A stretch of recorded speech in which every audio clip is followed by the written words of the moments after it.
Hi guys, it's me again. I just thought I'd do probably one more video before I possibly deliver the baby. I'm basically coming up to 39 weeks on Friday, so I'm about 38 plus 4 days at the moment. It's been a couple of weeks since I last did a video for you guys. Hyperemesis has really eased off for me in this last few weeks, which has been great. Christmas week was pretty tough. I did have some quite bad nausea going on, but again, I haven't actually been sick for about I think it was week 32 that I was last actually sick in. So as you can imagine, I am so overwhelmed with the fact that I've managed to keep all my food down for a good couple of weeks, a good few weeks now, which is amazing. I do still get, like I said, I do still get days of pretty bad nausea, and then on my better days, on my fluffy days as they call them, I'm feeling queasy rather than sick, but it never completely goes away. It's just so much more manageable. So I just wanted to let you know that, yeah, the first 2 trimesters were a real struggle, but it's gradually got better as the later on I've got in my pregnancy, and this 3rd trimester has been a lot more manageable, to the point now where in the last 2 weeks I have just about got over my pre-pregnancy weight, which is amazing. So I am now £3 or £3.5 more than I was when I first found out I was pregnant, which is laughable in a lot of ways, as a lot of women put on between 25 and 40 something pounds extra in pregnancy, which is considered totally normal. I've gained 3.5, and that to me is a really good achievement. But anyway, yeah, I went to my 38-week midwife appointment yesterday. Saw the lovely midwife there, who's been asking about me apparently all over Christmas, because she's not seen me for a few weeks. She's been off on holiday, asking how I was doing. I think I've been their problem pregnancy in this last stint. I think I've been probably the worst one for having issues, not straightforward, hospital visits, you name it. I've pretty much been there. So it was really nice to see her. She went through quite a lot of things to do with labour with me yesterday, which became very real. I'm feeling quite apprehensive about giving birth. I'm trying not to say scared, because it's nothing to be afraid of. Women do it all the time, and they go back for more, and your body knows what it's doing. I have been reading some hypnobirthing, listening to some hypnobirthing audiobooks. I've also been doing a few of the tracks on there, which is to do with breathing techniques. I definitely haven't been religiously following a hypnobirthing pregnancy routine. I only pretty much started listening to things about 32 weeks, so it was reasonably late on. I just decided that maybe a few breathing techniques would be really useful to know about. And to be honest, it has, even if in labour it all goes to pot and I completely lose my cool, which I'm really hoping I don't, but even if I do, it's helped calm me down through pregnancy. I've been able to fall asleep to some of those tracks, and believe me, sleep is hard at the moment, so anything that I can fall asleep to is a godsend. So yeah, I've been listening to a book by Sophie Fletcher called Mindful Hypnobirthing, I think. Her voice is really nice. Sometimes the audiobooks can be really irritating, but I find her voice really soothing.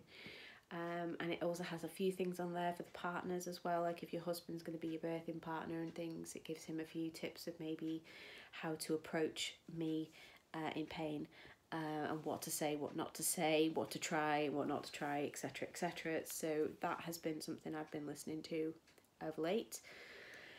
I've been put on bisoprolol. I think the last video I did may have mentioned bisoprolol. I will have to recap. Basically, that has definitely helped drop my heart rate under the 100 beats a minute, which it hasn't been for quite some time.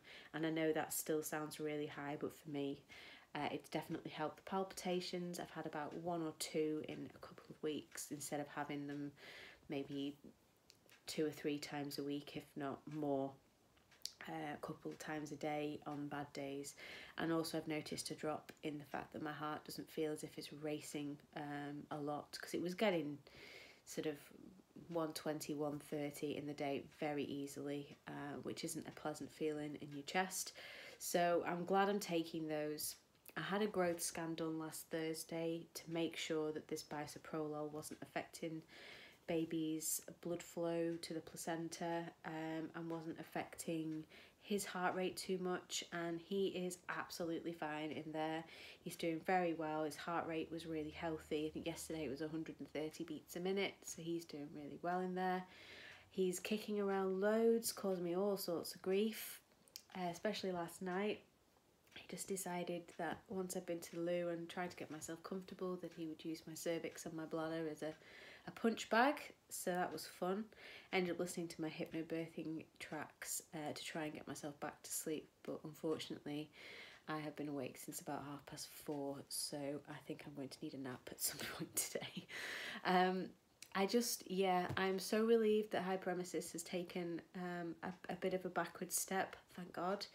I now just have this overwhelming feeling of being very unprepared in every other respect for this child, because I haven't really thought about it other than being sick and feeling really crap for months.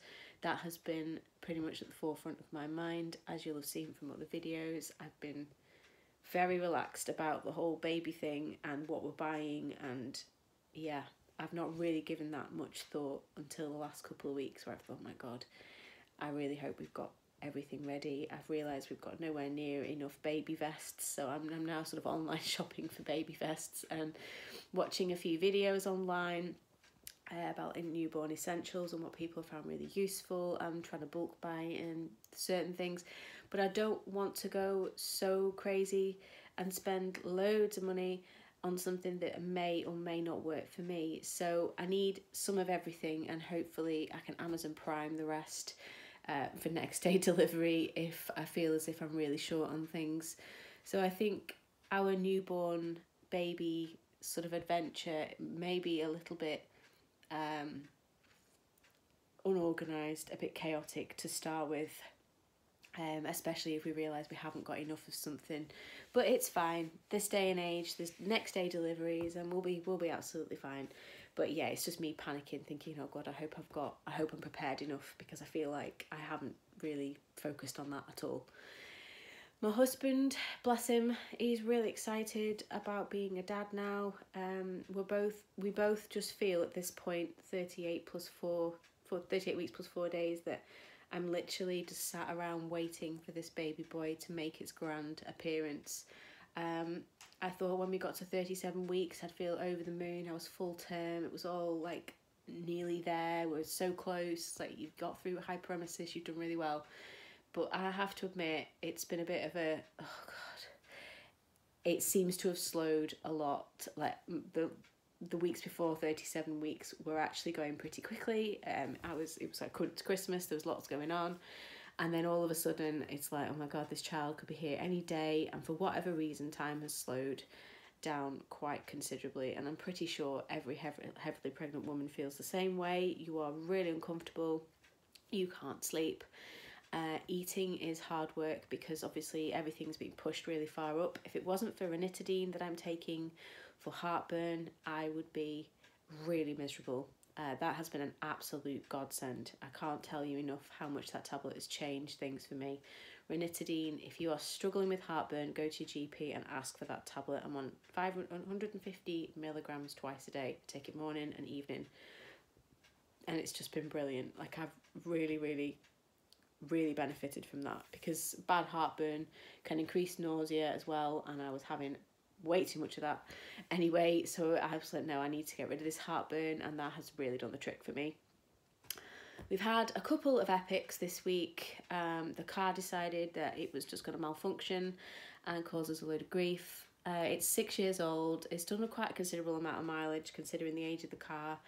And so basically, to cut a very long story short, we have ended up exchanging the car in for a Ford Focus, which is a slightly bigger, basically, version of the Fiesta. And it's a 2017 reg, so it's newer, and it's, yeah, it was a computer problem with the last car, which sounded really expensive to me.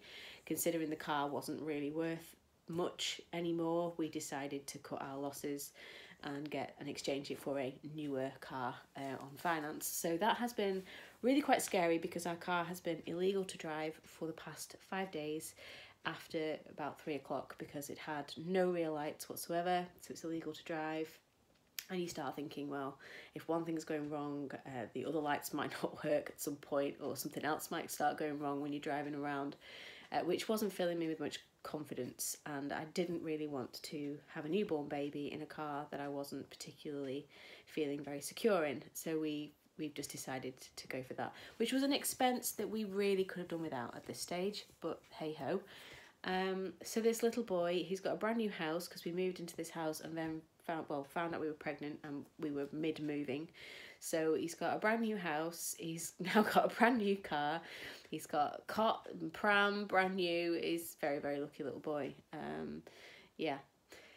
So I just thought I'd do a bit of a chatty update. Like I said, I am definitely struggling with pregnancy symptoms, heavily pregnant woman symptoms at the moment. Sleep is very much a thing of the past, and I know it will remain that way with a newborn, but I was kind of hoping I would be able to sleep a bit before the baby arrived. Unfortunately, my body has had other plans. Basically, it's just rolling over, moving around. I'm very, very compacted because I'm only short, so my torso's short, therefore he's not got much room in there. So some women experience what they call a lightning, where he drops, or the baby's dropped, and it sort of relieves a little bit of stress on your lungs and your stomach.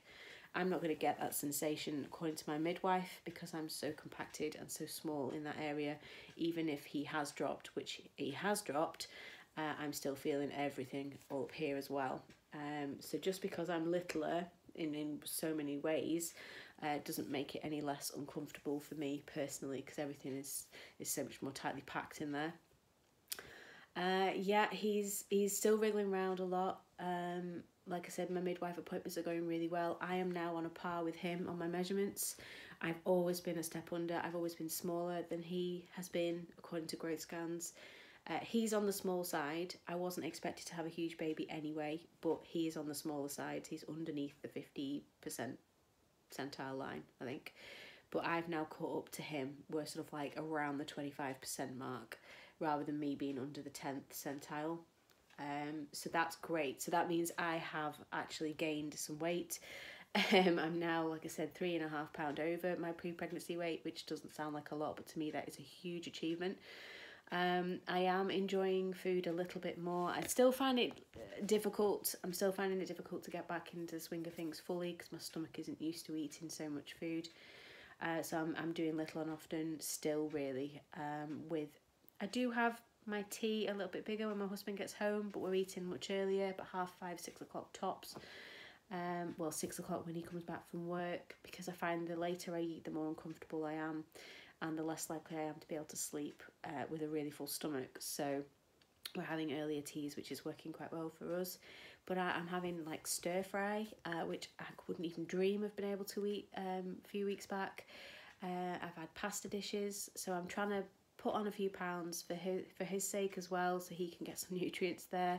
Like I said, eating more fruit and veg, because I've just not really been doing that, which definitely hasn't helped things like constipation. So I'm trying my best to do what I can for my body in that way and get some extra vitamins in there. I still can't take pregnancy vitamins. They don't really agree with my stomach. I think they just upset my stomach, so I'm trying to do vitamins in a different way. I've been having Ready Brec every single morning for the past 2 and a bit months. And Ready Brec is fortified, so it's got loads of extra stuff in, like iron, B6. If you have a look on the packet, you'll see it's got loads of things in there. And with it being winter at the moment, it's been a really good go-to sort of stodgy food. Now I can eat a little bit more in the mornings, and I've been trying to have hot water to try and get my system going, basically. Without going into too much detail, I have struggled with that. So my midwife discussed a sweep, which will be happening at my 40-week appointment if I want it. So that's in 2 weeks' time. Hopefully he's come before then, because I'm really ready to not be pregnant anymore. But if he hasn't, I have a sneaky suspicion he may keep me waiting, but we shall see. But yeah, it got very real. She was discussing labour signs, what to do, in fact you need to wait until they're really intense, you can't talk through them.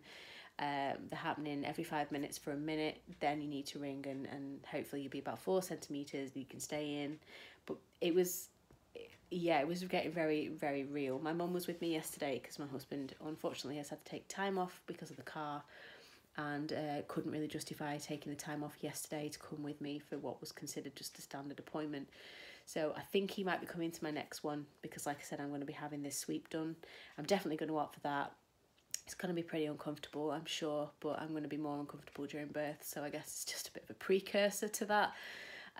But anything I can do to help this little boy on his way, she's told me to get on that birthing ball and get him engaged. He's pretty engaged down there. She said he's not got far to go. I can only move him a tiny bit, so that's good news. He is head down, which obviously is great.